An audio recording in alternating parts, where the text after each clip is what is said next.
What's going on, everybody? Sam Heine with Family Realty here, back with a spring market update. We're in Audubon Park today, in this beautiful neighborhood. About to go talk to my friend Brandon Fields with Twin Spires Remodeling, walk through, get a behind-the-scenes preview of one of his most recent projects, talk a little bit about the spring market leading up to spring, how it's looking going into summer. Let's go check it out.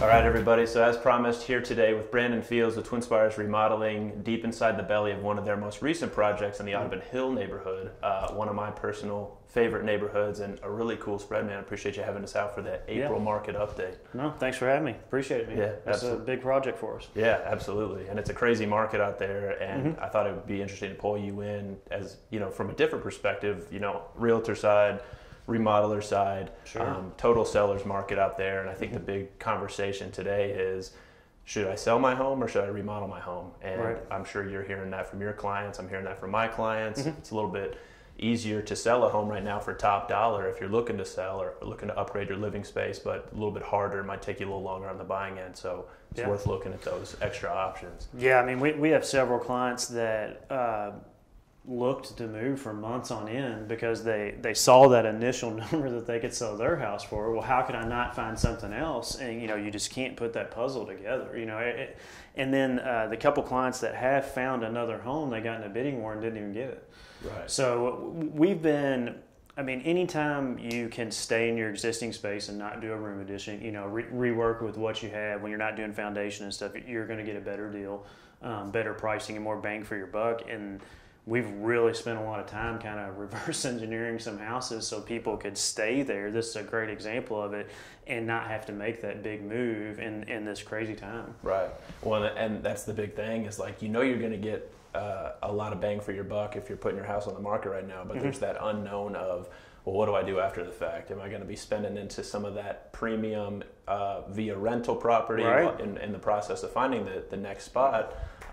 So, like, how do you approach that with your clients whenever they come to you and say, hey, Brandon, I'm thinking about selling.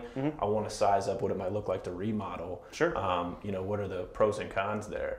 Well, we have our initial meeting, and we're just trying to always figure out what problems are you trying to solve? What's driving you crazy? What's not working? What's not functional? You know, in this particular case, they had 3 kids. 2 kids were sharing a room. So, you know, and they're getting older and need their own space.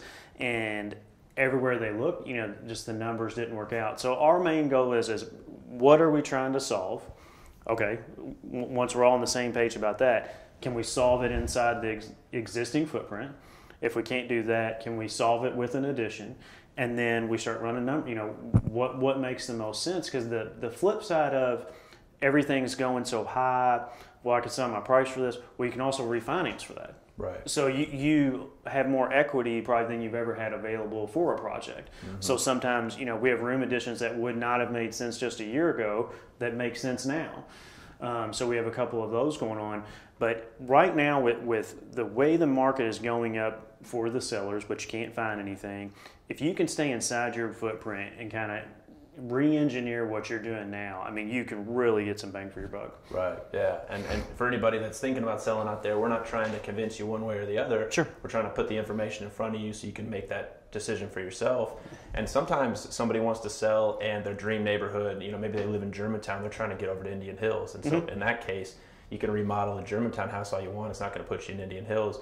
So there's cases where selling might be the next best thing for you. Yeah. It really just depends on what you have, for sure. Yeah, but even in that sense, like, maybe it comes down to, instead of trying to find the house that checks all the boxes for you, after you sell, you're buying that house and you're looking for the updated kitchen, 4 bathrooms, 4 bedrooms, Right. you know, and you're going to wait until you find it. Unicorn. Right, exactly.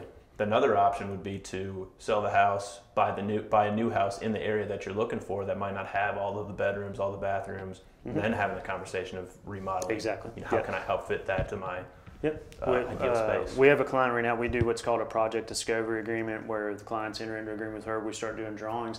We actually have a client right now to where we are doing drawings on a house she wants to purchase, and we're doing drawings on her existing house for that exact situation. She doesn't know which direction she wants to go. So.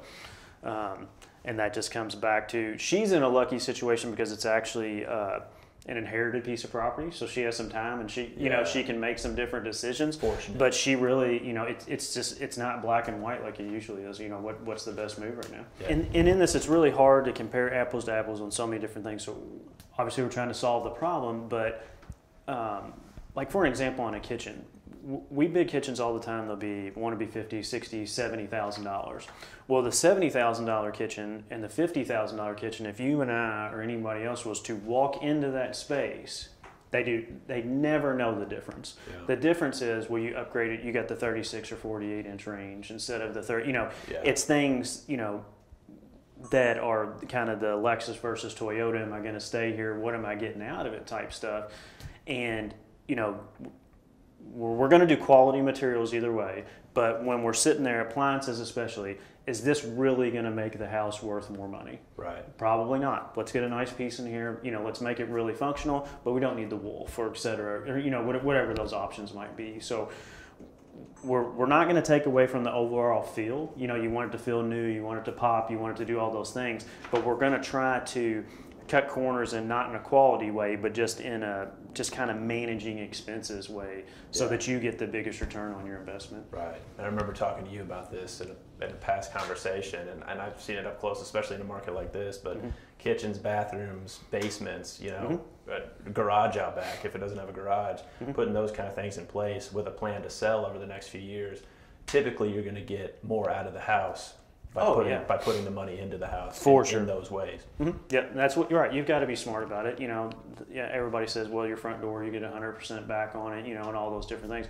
But kitchens and baths, man, we do, 25-30% of our projects a year are people that have moved into their new home. They hate the kitchen, they hate the bathroom, and it's the first thing they're ripping out.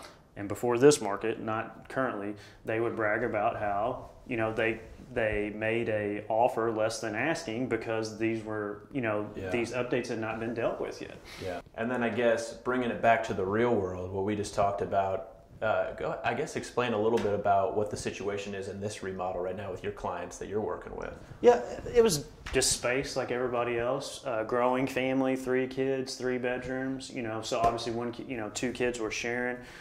They wanted those kids as they're growing to have their own space. Then it's just kind of updates all around the house. But you know, they thought about moving, they thought about not. That went back and forth. We actually had many conversations over months, probably 6 months, you know, trying to come up with the best scenario. And after we ran numbers and did everything, the best thing was to add 2 bedrooms upstairs. So as you walk in, we've added can lights, we've updated some electrical, we've done a couple things in the kitchen. You know, we've kind of touched every space in the house. And then we come upstairs to really make the difference. We stole a bedroom to create this staircase up to the 3rd floor now, which was the attic space. Now it's 2 more bedrooms and a full bath. We kind of stole this bedroom down here. We made it a laundry room, so now they're not going to the basement for the laundry. We created an office, so they're not going to the basement for their office. So we've only essentially added 1 bedroom and 1 bath, but really now each kid has their own space. They're not going downstairs. For several, you know, they can really do and function how they want it to the whole time on the 2nd and 3rd floor of the house. Well, Brandon, I appreciate you coming on, man. This has been insightful. You hear a lot about the market through the lens of buying and selling a home, and so I think this is interesting, kind of outlining that other option, whether it's the right or the wrong answer for somebody watching out there. Something to think about for sure. So I appreciate it. Yeah, check us out. You know, our big thing is we're trying to change remodeling. We want to be the exact opposite. You know, the joke is, what'd the contractor tell you? Well, it's going to be twice as long and cost twice as much. And we're really trying to change that. We do a discovery agreement at the beginning. We try to go through every detail before we actually ever even sign a contract. We want to make sure it's the best project for you. And that's how we're getting to the bottom of this, and we're having the happy customers and making sure it's the right situation for them. So I appreciate you having me on. And absolutely. You're looking for us, Twin Spires Remodeling, twinspiresremodeling.com. That's on Facebook, Instagram, LinkedIn, all that good stuff. Sweet. Yeah, check them out, everybody, if you're looking for some remodeling work. For sure. Yeah, thanks, man. All right. Hope you all enjoyed it. See you next time. Thanks.